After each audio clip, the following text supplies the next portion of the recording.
Here's a video to show you the upgrades of the S6 when it flies together with the others. Additionally, the device I have here is the brand new Vivo X300, and you can see it's a 6.3-inch small flat screen.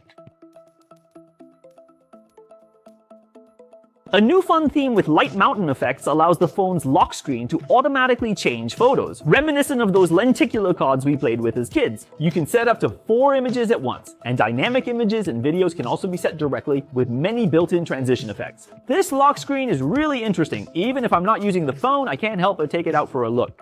In the personalization settings, you can adjust transformations, and there are various styles, fonts, and colors to choose from. The full screen AOD now has a halo effect on the lock screen password entry button. The bottom of the system map features a new diffusion light effect. When playing music on Lingdong Island, there's an ambient light effect. Now, when you wake up the Xiaowei assistant, a very cool AA light effect appears, and long pressing the white bar to select the screen also has this effect.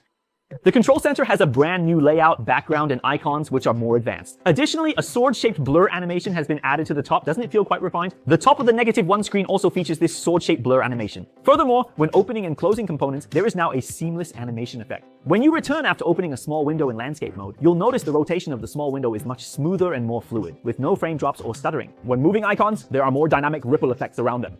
The task center now features a stacking effect, making sliding smoother, and you can swipe up on the desktop. The stacked background is available, and when you swipe up to access apps, there's a bouncy animation. Plus, the pull-down animations in the system have a bouncy feel, especially the recall animation of the dynamic island, which is even smoother and more fluid.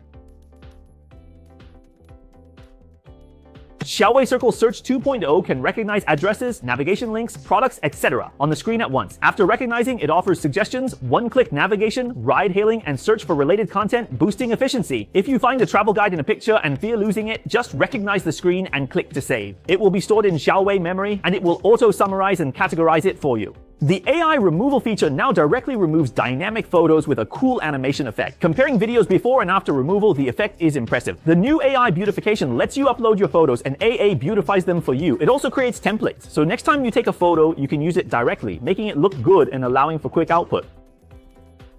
In the album interface, you can shake to create a group after other Vivo or Apple phones have installed the transfer app. You can also join a group by shaking, and at that point, photos and videos can be shared with group members. In the future, this shake feature will also be compatible with other brands of phones. The interconnectivity between Vivo and Apple not only allows for notifications and album viewing, but now Vivo phones can directly edit photos from Apple phones. You can edit photos. Besides iPhones, Macs can now use Vivo's Office suite on iPads. You can directly view files from Vivo phones and sync atomic notes, among other things. However, I must mention that all these upgraded features will be gradually rolled out to beta users. So, what do you think? After seeing all these OriginOS 6 upgrades, which features impress you the most? Feel free to share your thoughts in the comments.